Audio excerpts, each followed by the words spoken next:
In the past, Charlie Kenton was a successful boxer. He was dogged and determined to win, not giving up even in the face of bigger and stronger boxers than him.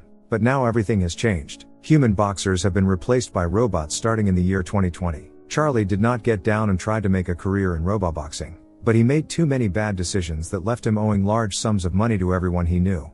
Charlie believes that winning a fight is enough for them to get back in the game once and for all. This time his robot must face a live bull, but during the fight, Charlie gets distracted by looking at the girls in the audience, and the robot is torn apart by the enraged bull. Charlie then loses his last robot and a $25,000 bet he owes to a guy named Rick. When Charlie tries to escape without paying, he is stopped by two men, but he discovers that they are not Rick's men. They are the legal representatives of his ex-wife, who died suddenly, leaving Charlie with his 11-year-old son, Max, whom he has not seen in years. A trial is then held to decide the little boy's fate. His ex's sister, Deborah, is wealthy and ready to adopt Max, but she needs Charlie's signature to relinquish custody. The man, seeing that the woman has a lot of money, he decides to blackmail her, demanding $100,000 in exchange for the signature.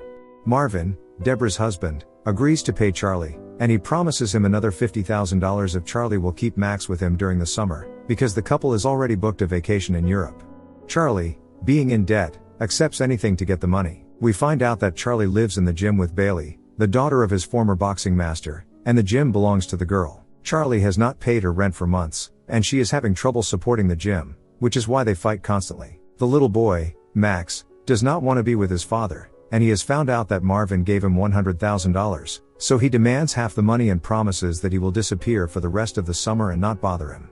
The man, however, informs him that he has already spent all the money to buy a second-hand Japanese fighting robot. Max is fond of robots and is amazed at the sight of the former champion. Charlie tries to make the robot move, being that it is equipped with voice commands, but the pile of metal does not budge an inch. The man despairs, but Max realizes that the robot responds to orders in Japanese. Bailey changes the robot's settings to make it respond to commands in English. Charlie, without devoting time to training or understanding the robot's operations, decides to head straight to an illegal underground fighting arena. Although his son tries to change his mind and reason with him, Charlie does not listen to him, showing his arrogant and self-centered nature. As expected, Charlie's robot is smashed to pieces, as the man does not know the basic controls and therefore does not know what to press to parry his opponent's powerful blows. Charlie heads to the robot junkyard to find metal parts with which to rebuild his destroyed robot. Max falls off a cliff and is about to die, but is saved by an object sticking out of the dirt. When he removes the dirt, he realizes that the object is actually the arm of a robot buried in the ground. Max asks his father to give him a hand to pull it out, but his father walks away without helping him. The young boy then spends all night working alone and eventually manages to get it to their van. At the gym, Bailey is disappointed to discover that Charlie has lost again, but the man convinces her to give him one last chance and take a look at Max's robot. The girl inspects it and discovers that it is a sparring robot, not suitable for combat. However, it is equipped with a rare ability called Shadow Function, which allows it to repeat the movements of a human. Being that the robot was used for sparring, it is constructed of solid materials to withstand thousands of blows. After cleaning the robot, Max sees the name Adam on its chest. As time goes by, Max becomes attached to the robot and takes good care of it. Max convinces his father to give Adam a chance, and the man agrees to get him a match, even though he does not believe in him. He then turns to his old friend Finn, who after much pleading gives him a match at the zoo, a dingy arena where discarded robots fight. The next day the three arrive at the zoo, and Max bets his opponent that Adam will be able to last a minute in the ring against local champion. Everyone laughs at him, but his opponent accepts the challenge. Max takes control of Adam in the first bout, and thanks to his father's advice he manages to hold out until the end of the round, although Adam is hit several times. After the bout, the opponent offers him double the money if he will endure a second round. Charlie would like to take the money and leave, being that their robot was losing in the first round, but Max did not come here to give up. So the second round begins, and to everyone's surprise, Adam delivers a killer punch to his opponent, sending the robot into a tailspin and winning the fight and all the money. In the following days Max trains with Adam and installs the Japanese robot's voice commands on him, so he now has the shadow function and voice commands. When the father sees his son dancing with the robot, he suggests that he dance before the next fight to entertain the spectators, which is what they want. In return, Charlie promises Max to train Adam and teach him all his boxing tricks. The next fights go swimmingly and the robot's popularity skyrockets. Max and Charlie also manage to make quite a bit of money, and the man manages to pay off his debt to Bailey, who is overjoyed at the progress they are making.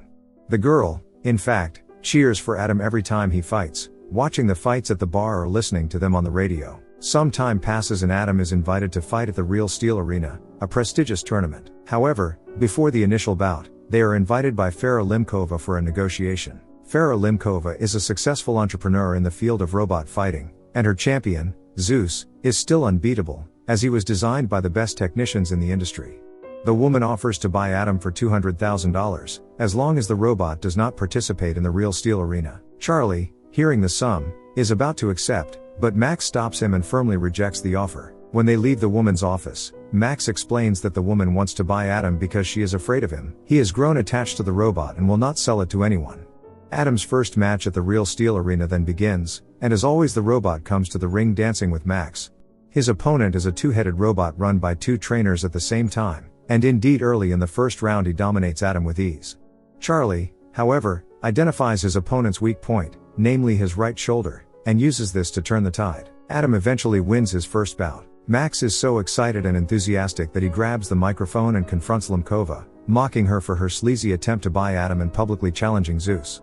After the meeting, the father and son are found by Rick, who has learned that Charlie is here and now wants his money from him. Charlie attempts to escape with his son, but ends up being brutally beaten before Max's eyes. After this incident, Charlie realizes that it is not safe to bring his son to this type of event. He therefore contacts Deborah and Marvin and returns Max to them. The son would like to stay with him, but the man states that he is not good at being a father. Marvin is about to hand him the remaining money he owes, but Charlie refuses it, showing that he has really grown attached to the little boy, and now just wants him to grow up in a normal family.